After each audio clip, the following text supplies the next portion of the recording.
Well, that's a bummer. And so is that. Negative, angry, hateful? No. Tired of negative content that brings you and your algorithm down, ruining your day? Don't be that guy. Level up your screen time. Welcome to 216 Creator Studios. We are fun, funny, informational, educational, entertaining, motivating, and we are here for your listening and viewing pleasure. Make sure you check out The Grounds every Friday morning. We live stream at 7:30 a.m. Central Standard Time. Kent, Drew, Scott, Steve, and Kelsey will make you laugh, cry, and learn something new. Or how about Let's Talk Local, a community podcast spotlighting local businesses and events and the stories of how and why they do what they do. Or how about Around the Piano, where Tim Paul and Drew Cappuccino interview new, talented musicians as well as some of the great titans of the music industry.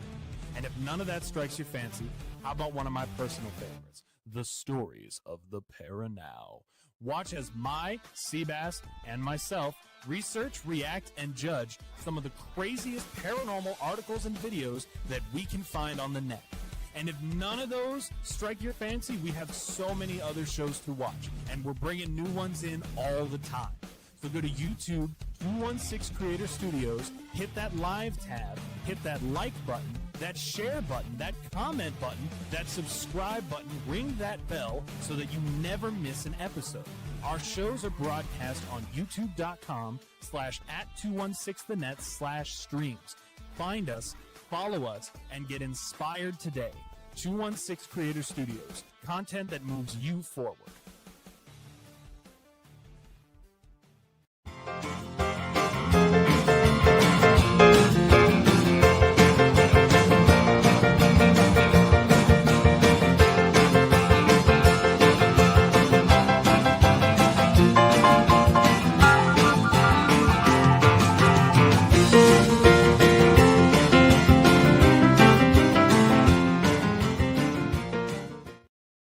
What's up, everybody? It's your boy Cappuccino.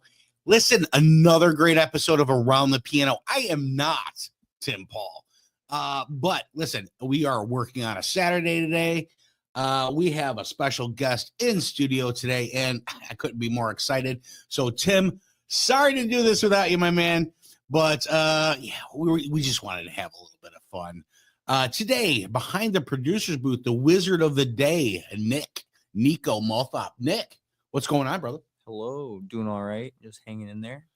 Finally getting the producing thing down, getting the intros right. Not missing them anymore, hopefully. Well, I mean, listen, we all have to get sometimes you have to screw up, right? In order to get things right and to move forward. So listen, guys, if you like what you see here today, don't be afraid to go to that old Google box. Click on YouTube, 216 Creator Studios, hit that live tab, live, share, subscribe, ding that bell for future notifications. That way you don't ever miss an episode. We appreciate the support. So listen, Around the Piano today, we are talking to Tommy Lathan. Listen, the man is, the word authentic comes to my mind when I talk to Tommy. Chicagoan, born and raised. Yep. Right. Yep. And musician, phenomenal musician. Comes from some family that's been in music too. So we just want to tackle a few questions with you today, Tom. Sure. So first of all, let's start with who you are, where are you from, and what triggered you to get into the music industry? So I'm from I call it Old DePaul area. So, nowadays people call it like, Lincoln Park. But I was in the old Lincoln Park. So I grew up across the street from DePaul University, St. Vincent de Paul. Yep. Went to grammar school there. The whole nuns and this and that. Oh, yeah. So yeah, all that kind of stuff. So I was kind of like just like a regular kid running in the alley and stuff like that. Creating trouble. Yeah, for sure. creating trouble. Yeah. But during that time when I was growing up, like really early, my brothers were both musicians. So when I got in grammar school, my sister and I, one of my younger sisters, we both started taking piano lessons. Okay. And this was probably second grade. And I'll never forget her It's an early name. start. Yeah. I mean, it was early. And I'll never forget her name. Her name was Sister Mary Madeline. Right. Everybody had a Sister Mary. And Yep. and she was white gloves. That whole, you remember that stuff. Oh yeah. And so like the very basics, it was 35 cents a lesson. 35 cents a lesson. So awesome. so you know, I was just a kid and playing piano. I grew up albums, you know, and the band Chicago was when I was young, so the band Chicago, they were still here. They didn't move to LA yet. So I got to see those guys, you know, like when they were at DePaul. Oh, wow. Which was pretty cool. Yeah. Yeah. So I just started taking lessons. And then by the time I was took piano all through grammar school, by the time I was in 7th grade, I was listening to, you know, transistor radio stuff, you know, everything from Stevie Wonder to, you know, the Archies and everything in between. So my house, my brothers were phenomenal musicians. So in one part of the house, you would hear from call them hippie brothers, you'd have all this like Frank Zappa and British Invasion stuff coming from one room. And then from my sister's room, a couple of my older sisters, you'd have like the Motown stuff. So I was kind of in the middle of that. But it was every Saturday at my house was like the Archie's Fun House. That's It was great. It was great. Fun. So we had jam sessions and, you know, albums and stuff like that. So I just, you know, basically playing piano. But by the time I was in like 8th grade, it started to become a little bit more serious, if you will. So Sister Mary Madeline was with me the whole time. Nice. So if I have a second, I got kind of a funny story. Yeah. So Please. so she I had no interest in doing the classical stuff. Okay. So, you know, as we had the music room that was, you know, every school had or whatever. So, but you know, I'm doing all these piano lessons, and Thomas, we're gonna do you know, I'm getting bored, you know. Well, what do you want to do? I said, well, I want to learn how to play stuff on the radio. Yeah. You know, Doobie Brothers or whatever. I mean, I was even digging Captain and Tennille and all that kind of stuff. And, you know, and my, you know, like I said, my sisters and all that. You had a piece of different genres Isaac everywhere. Yeah, Isaac Hayes, everything, you know. So it was probably going into 8th grade. I said, sister, you know, I'm not doing this classical thing. I don't, you know. Well, what do you want to learn? I said, I just want to learn how to play some tunes. You know, she was cool. And like, she was, I tell my friends to this day, like nobody realized how talented this nun was. She was crazy good. So my brother had a album called Jeff Beck, Rough and Ready. Okay. So you had the old stereo, you know, the old music grammar school stereo. Okay. Must play at maximum volume. And okay. At all times. Yeah. Right. So I was like, hey sister, I want to learn how to play this tune. Okay. Bring it in.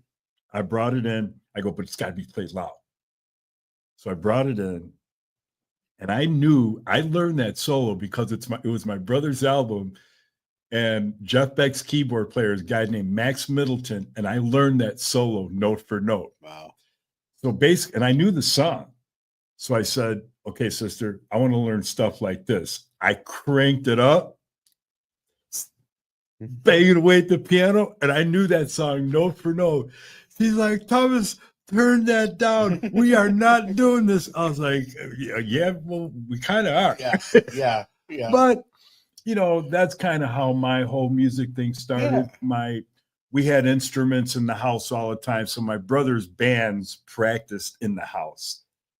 So I was already you know, like banging on drums, playing my brother's bass amp that was bigger than me. So your brother was in a band, Yes. right? Both of them. Kind of a well-known, band. Yes. Let's talk about that a little bit. So what was he doing? Who was he with? So my brother came from a band called 4 Days and a Night. Okay. And they were huge in the 60s. So my brother was like still in high school. Yeah. And then when they started developing a band and then they did stuff, but CTA was around at the same time. But history says, and I've heard this from a lot of people, they were hands down the best band in Chicago other than CTA themselves. Wow. And their claim to fame was they were one of the biggest acts in Chicago to not have a record deal. But they opened up for the Yardbirds. They did stuff. They played Rush Street. They did every festival. They were doing the Aragon. They did big. Well, Rush, gigs. you had me at Rush Street. Yeah. You know what I mean? Yeah. That's it. If you made it there, in street terms, yeah. You made it. Yeah. So, record deals back then were a whole different thing. It was hard to get a record. The pool was saturated. Oh, God. With so much talent, and everybody wanted something. So record labels would be like, they could pick and choose, right? Right. And then the little guy never gets the chance. Was it because it was just too hard to get a record label, or nobody gave them the shot at it, or how did that work out? They were, so the thing about it, they were doing cover stuff and they had the horns and everything. I mean, they were doing it, like nowadays they have tribute bands. So but they were doing everything from everything. Well, they threw out Wilson Pickett to like rock stuff. Gotcha. To Bill Chase Very stuff. versatile. I mean, yeah. And they were kids. They were, but they had Nick Vitullo. They had they had a manager, they had a band. They were, you talk about the local bands with the bands, and we've got the trucks and everything. Mm-hmm. They had the trucks, they had the people van, they had a whole production thing going on. So after that, they did form a band called Aura. They did do one album.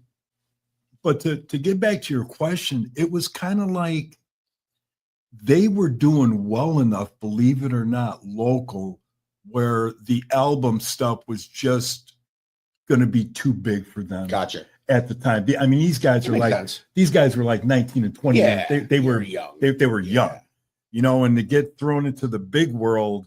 But they were kind of like, we're doing just They're fine. happy. Yeah. They were happy where they were at. And they were making money. Wow. Yeah. That's So- hey, listen. If you can make money doing your passion, right? It's a winner chicken dinner, no matter how you really look at it. Nick Vitullo, the manager, there's another kind of interview that I did with my sister and I, but I have a actual ticket stub at home where CTA was charging $1 and my brother's band was charging $1.50, and they got the $1.50. That says a lot. So You know what I mean? Yeah. It was great. So for you now, let's throw the ball back at you a little Okay. bit. So you do keyboard, Right. you do bass, Yes. right? You could probably bang on a few drums here I and played, there. if I had Ish. to, ish. Yeah. Rather not. You sing. Try to and- do that. Well, you do pretty damn good at for trying. thank you. We're working on something together as it is Right, anyway, and I right. got your track, and I was like, wow, very talented. Thank you. So listen, your passion dictates who you are as a person, and you are definitely an artist and a musician, top tier. Thank you. Before anything else. We all have to work to survive, right? So it is funny because those starving artists out there, and so people don't realize, they're like, oh, you must be kind of a big deal in the music world, huh? That's why you work at Walmart. Right. Well, hey, listen, there's some huge stars that come out of some low-paying jobs while they're trying to feed themselves and make it. What I love about you is your authenticity. You're like, you see who I am. This is the way I dress. This is how I talk. This is who I am. You could take it or you can leave it. Not everybody is meant to connect. You and I connect real well. We did. We did. And I can't wait to get on this project with you. And so stay tuned, folks. There's going to be some stuff out there. We're actually going to help promote that as well for you and put that out there so people can actually get to see what you do. Tell me about writing music. Where does the inspiration come from for the music that you write? We both like food. I call it the cooking, if you will. Yeah. So I use the cooking method. So growing up, like I was sharing with you before, growing up, it was everything from, I mean, the records in my house were crazy. You know, people have record collections, but everything that, you know, they had that interview about the yak rock. I don't know where that term came from, but it's crazy.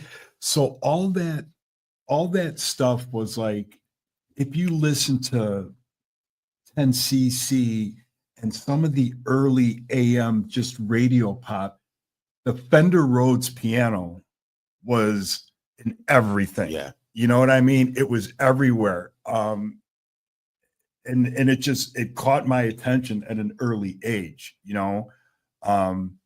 So listening to all kinds of music, the cooking part is I took a little bit of this, took a little bit of that, jazz fusion, funk, R&B, soul, rock, whatever it is. And later on, I started to just sit at the piano and just groove with it, you know. So like my thing is it's got to groove.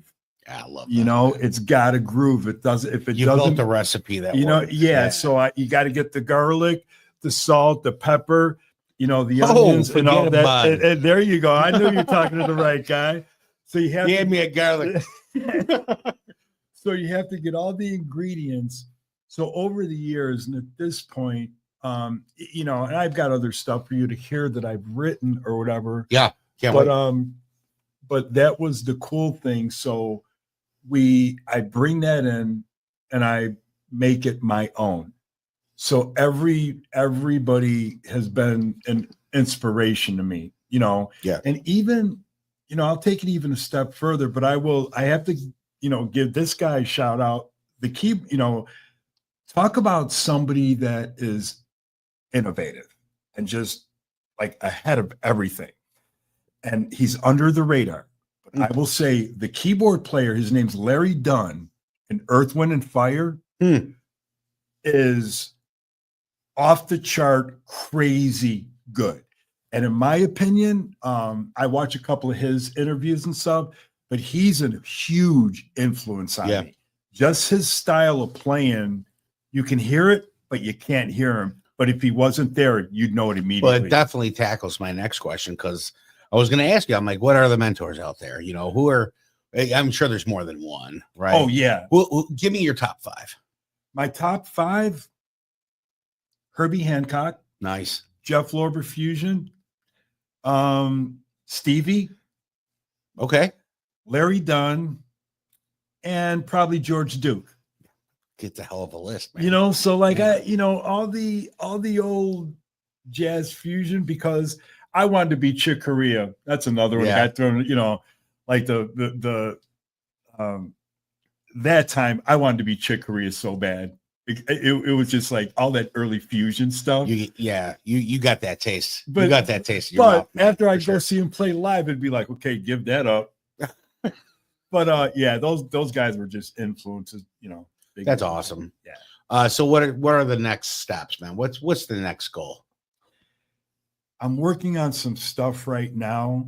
My goal is to try to write some new stuff that brings the old school and a little bit of modern flavor to it. Yep.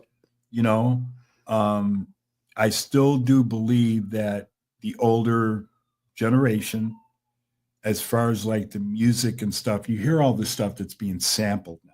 You know what I mean? So it's crazy, but for the younger generation, we still need the young guys to be creative, to be innovative, to do their own stuff. Yep. And not so much, I know today's music, everybody's got their opinion, but we still need these young guys to write quality stuff. So yeah, let's talk about that real quick. So Yeah. we interviewed Carmine Rojas, Eddie Martinez, Thomas Claxton, Scotty Page, all at the NAMM 2025. Wish I was there. Oh my gosh, man, what a great crew. Yeah. And so we're talking about a bit of an old school flavored music where they all came together. Right. Jonathan Mover, the drummer. So they were all kind of together, right? And we rose a question to where it was like, what are your feelings about how music is done today? And they all kind of shook their head and they're like, listen, it's not our world anymore, where you can actually go to AI and have it write you a song and then have AI make my voice sing it for you. This is where we're at. And so I do believe that there is that's going to force good talent away. Right. I do believe that. Right. I do believe that could take jobs, but I think it'll also open some jobs for people who actually have a talent in doing that. Right. However, there is nothing more raw than authentic talent. So I love the fact that you're saying that. Listen, I'm a Gen Xer. Okay, Yeah. I'm in my 50s, and I grew up on the Rat Pack. I grew up on Motown. I grew up and so listen, I'll take some of the newer stuff. When I say newer stuff, mind you, for us, that's 90s. Yeah. Back in the 1900s, let me say it to you like that, right? Right. That's what it was. Now I hear and I'm like, man, did I turn into my father? That's just noise. Some of the stuff I'm hearing now, but that's noise to me, but that's music to somebody else. Perception. We talked about that earlier. Yeah. And so I love the fact because there's a lot of young people today, Nico being one of them over there, that loves older music because of the talent of it. There's talent, raw passion that goes along with it. We'll never have another Queen. Right. We'll never have, you know what I mean? Yeah. So even kids today are listening to that music because there's nothing like it. So for you to tell me that you're going to bring back some of that older stuff and throw a new generation twist, we'll put a twist of lime on that from today's generation. Yeah. That's huge. That creates almost a new genre in my book. Nick, what do you think of that? No, yeah, it's a good way to get to the younger generation and still get the attention of the older generation as well, but still moving forward while, as you said, still keeping that spirit and, that energy behind it and not having it just be old plain Jane and whatnot. Yeah, man. Yeah, I agree. Yep. That's fantastic. That's fantastic, Tom. Yeah. And it's, yeah, you made a comment, am I turning into my parents? Turn that down. What are these kids listening to? You know what I mean? It's crazy. It's crazy, but it is, I've got my own, I try to stay positive. Yeah. I respect artists, if you will, and you and I are on the same page when we talk about that. Yep. However, there still has to be a piano still has to be played. You still have to do things to create music. That's why it's called, do we want to use the word talent or man-made or, that's a whole nother discussion. Yeah. But there are young guys out there that can play, that write some good stuff, but I just want the spirit, whatever it is. Yeah. If it's rock, jazz, funk, R&B, whatever it is, we still have to go back to the basics and keep that, first there's a cement, then there's the 2x4s, then you build the house. That cement has to be the same. Is this an Italian joke? I just got to ask. I mean, you already said cement twice. Listen, we're going to run a coffee break real quick. Nico, go ahead and throw that out there. We'll be back right after this. Hey, everybody. Thanks for taking a coffee break with us. We'll be back to our program in a minute, but hey, Drew, let's talk Piano Trends music for a minute here. Piano Trends, one of my favorite conversations. We're talking trumpets, we're talking pianos, we're talking saxophones, trombones, trumpet, you name it, guitars, acoustical guitars, customized guitars, lessons. Listen, books. They got everything. Pianotrends.com. Please check them out. Tim, what is it that you're known for at Piano Trends? Service, rentals, sales, repair, lessons, everything. We're the small shop that does everything in our community. Love it. Check them out. Shoot them a quick address if they want to come visit you. 35 Berkshire Drive, Crystal Lake, Illinois. But you can find everything on the website at pianotrends.com. Pianotrends.com. Thanks, folks. See you later. And we're back.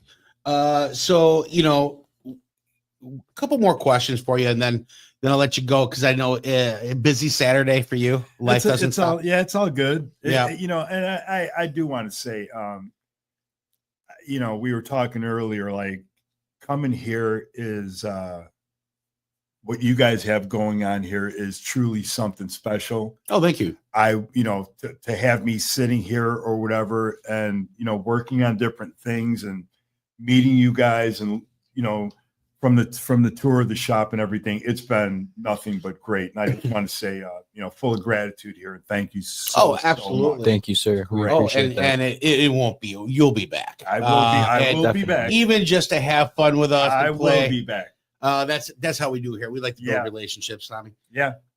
So with your music background, so we started as childhood. We had Sister Mary, a little bit of an influence for you to get started. Basically, was it your parents that said, hey, we're going to throw enough stuff at the wall? I'll use the word stuff. And then whatever sticks, that's what we're going to run with. Did you do baseball? Did you do basketball? Did you do anything other than music? So I tell people this, I lived a double life in high school. Okay. Literally. Okay. So what I did was I got a football scholarship. So I played a lot of football since fifth grade. What position? I was a linebacker and a lineman. Really? Yeah. Wow. Yeah. Wow. I would never. A little bit heavier. Well, yeah, sure. Back then, sure. But basically, I got a football scholarship out of 8th grade to go to Weber High School. So the funny thing was, so now I'm 14, 15, right, and I grew up right down the street from Lincoln Avenue. Okay. So I had my little high school sweetheart and all that stuff. So wearing your jacket with your letters on it, okay. Step back. But the double life came in where I'm 14 years old going into high school and all this is going on. So my brother worked construction, and he's a carpenter. So I would go after school to jobs that he had in Lincoln Park, and sweep up sawdust and stuff. Sure. And he would pay me, he would keep the money. Then I went and bought a Fender Rhodes piano for $750 back then. That was back in the day. Now Fender Rhodes are like $5,000. Yeah. They're insane. It's $750. I'm like, oh my God. $750. But you're investing into the tool, right? Yeah. I mean, I had a Fender Rhodes piano. It was in an early age. But what I did was I would go play the football game, Hanson Stadium, on Saturday. I'd come back home, put my stuff away, go to my brother's closet, get an army jacket, and then go to Lincoln Avenue and like sneak into the clubs. Yeah. So Ratsos and Blues, etc. All those clubs, and the famous I forgot. Did you bring a girl with you? I'm not going to go there for this interview. I got that girl in so much trouble. Okay, who goes out? I got an army jacket on, and she's not even cheerleader. She's a pom-pom. Oh God, it's crazy. Yeah. I like how he doesn't go into the interview on it, but it was probably how many years ago? Oh, He's like, yeah, I yeah. can't get hurt anymore. you know, and- and it would like I would go up and then I had a curfew. I'm 14. right. Like I'm not exempt, No. you know, and then And you're in places where you're not supposed to be. all That's the it, time, right. all the time. I mean, I was a hot mess, Yeah. you know, but my mom, my folks knew that either I'm going out the window, which I did, Yep. or I'm going out the front door. And Which you probably also did. which I also did. But one thing about my brothers, so when I got into these clubs, because we knew the owners and everything and Yeah. stuff, they did not let me get in trouble. I Yep. wasn't drinking. I wasn't doing stuff like that. They really taught me how to be a professional musician. Well, that just brings us back to, You know, yeah, I mean, the they- whole world being back then. yeah. I know for me, when I would go to places, yeah, I snuck out, but everybody knew my father, right? And it was, hey, it's midnight. What are you doing here? Yeah. Does your father know where you're at? Yeah. And I'd be like, no. All right, you can hang out for a while. I'm not going to tell him, but if you get in trouble, I'm totally having a conversation. Yeah. The neighborhood looked out for you. Yeah. Right. And so it's about who you knew and where you could be. And back then, I mean, listen, my dad sent me to the store to buy a pack of cigarettes at the age of 9. Yeah. You know what I mean? Yeah. With a note. So it With was a the different old world. note. Right. It was a different world. Right. To where today, you're not getting in that club. No. You know what I mean? Even if they were your best friend, dad's best friend, they'd be like, my license is on the line. Oh, for that, right? absolutely. So I'm sorry. Go ahead, continue your story. No, but it's it- just funny how it used to be back then, to where you could sneak into these places, yet they knew you. They wouldn't let you get hurt or in trouble, so you could still have a good time. Right. I love that. But I Lincoln Avenue and Halsted Avenue, they were Yep. 2 blocks away. Yep. They were So far. I would go, so all the blues guys, and I would go in there and just jam with these guys. They would have open mic. I'd Love go that. in there and I could hold my own as far Yeah. as like the blues stuff, but then it started going into some of the jazz places, and that's where I met some of the guys, Mhm. some of the older guys, and then it started getting a little bit more complicated. But I will say this, one of the best experience I ever had is I was probably in my mid-20s is when I got to join both my brothers, Warren and Al. And I want to give a shout out to my brother who passed away, but Al is just, so my band, we kind of left and we formed the Lathan Brothers. That's awesome. And that band we were everywhere. Crushing it. Yeah. We were everywhere and we were packing everywhere. And it was one of the most humbling experiences I ever had. So, I did a lot growing up, had a lot of great experience. We gigged all the time, a little bit older now. But as you know, like I'm kind of working on this Yeah. album thing and getting ready to do something with you. And Yep. that's kind of like where I'm at right now. I'm still in the production side and Yeah. songwriting, You're having fun with it. I'm having a Yeah. blast with it. I really, as far as like, right now the market is saturated with tribute bands and all that. Yeah. But, if I can, I do gigs here and there when I can, but I have no regrets or anything or what the kids are doing right now. God bless them, Sure. because tribute bands are in, Yeah. but I got to do some stuff by the time I was 25 You got some experience out there. that most guys, it took them to the age of 40. Yeah. So So that keeps that stepping stone for you, right? Yeah. So you get to do, now you're just like, you know what, I'm going to kick back, but I'm Yep. still going to do things. So let me ask you this question real quick. And then I got 2 final questions for Sure. you after that. This question being, if people were offering gigs, would you still take them? Depending on the situation, yes. And if there's anybody out there around the piano world that would like to have a conversation with you about maybe doing a gig, how would they get a hold of you?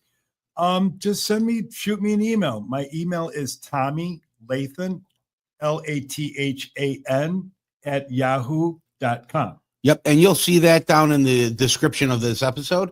Nico will put that in there for you guys. And then maybe even throw it up on a banner here in a minute if you can do so. So 2 final questions for you. Sure. The first one is with the world of today, what advice would you give somebody coming into the music industry to help them gain success on that ladder of success? That's an interesting question and a very let me think about it for a minute question. But I probably would just say, go, like I said before, stay to the basics. Don't complicate things. Don't complicate things and stay to the art. I understand technology. Listen, I use it. Yep. Everything is, push a button here or whatever, but there's still something to be said if you stay true to your instrument and your passion of playing your instrument. And like I said, I am not knocking, because I'm guilty of it, using technology. Sure. But be careful about what technology you're using, because there are people out there that still want to hear people play. Sure. No, I don't get that. Yeah. So be yourself, be true to your, be true to your instrument, your passion, and it takes time, but I'm not a big fan of taking the easy road when it comes to music, taking the fastest way to get there. There's so what I'll do is I'll revamp this question a little bit for you. That's really good advice, by the way. If you had the opportunity to open up that time window and tell young Tommy one thing that they should absolutely must do, what would that be? If you were to go back and look at yourself in time at young Tommy, and you had the opportunity to be like, do this one thing, what would that be? It would probably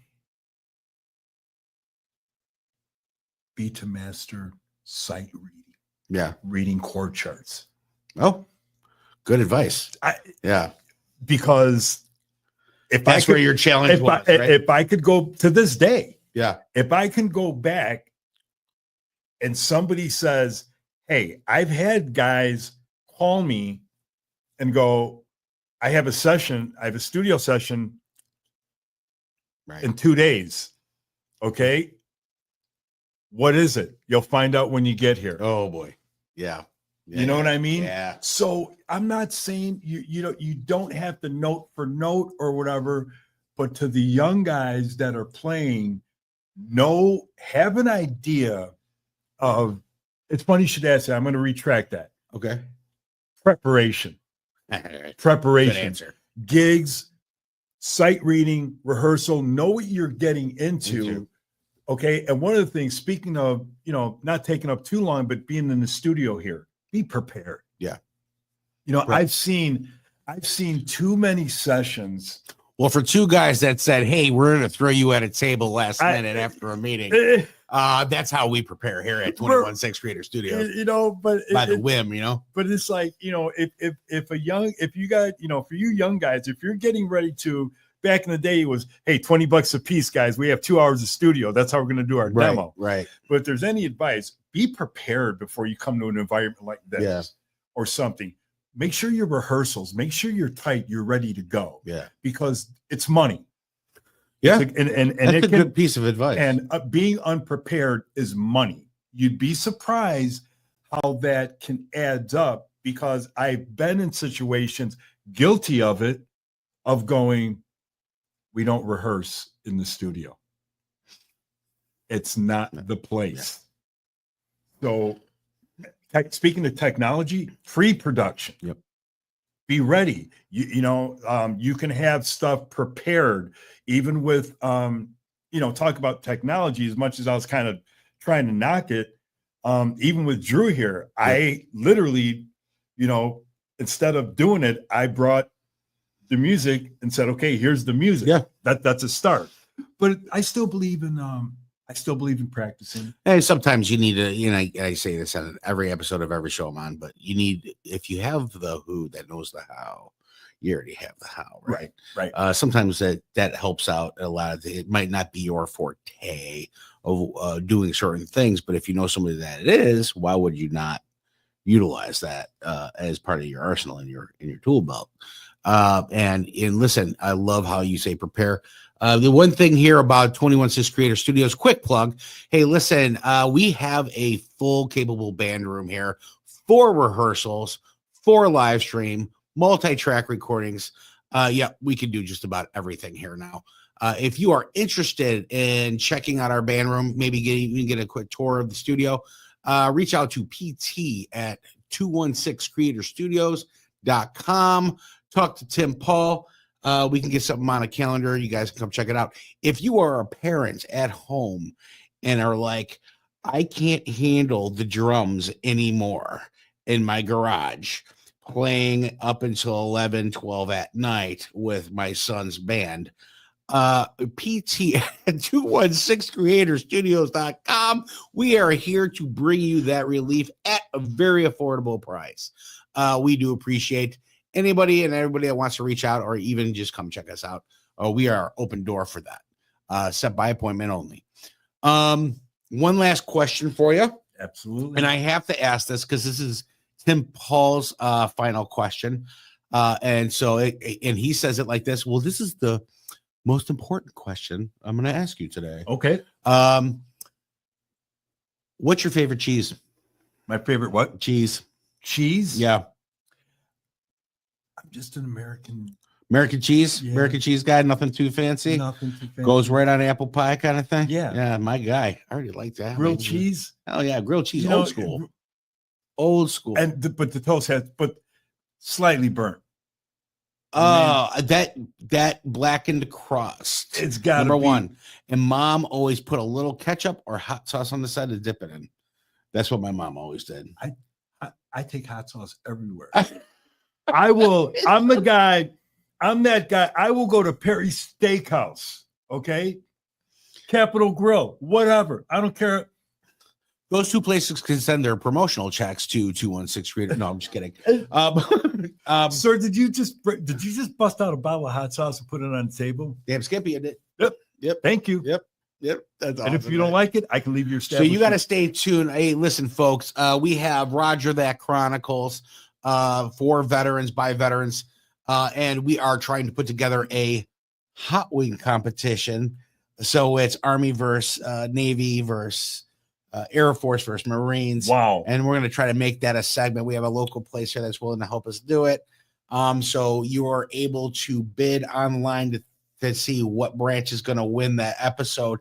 That money goes towards the veterans cause with New Life and what a Outreach good Management. thing. Yeah. What a great thing. So stay tuned for that. That's coming around the corner here, hopefully by midsummer. Also, stay tuned. We got Stories of the Para that's kicking out. Last episode just dropped.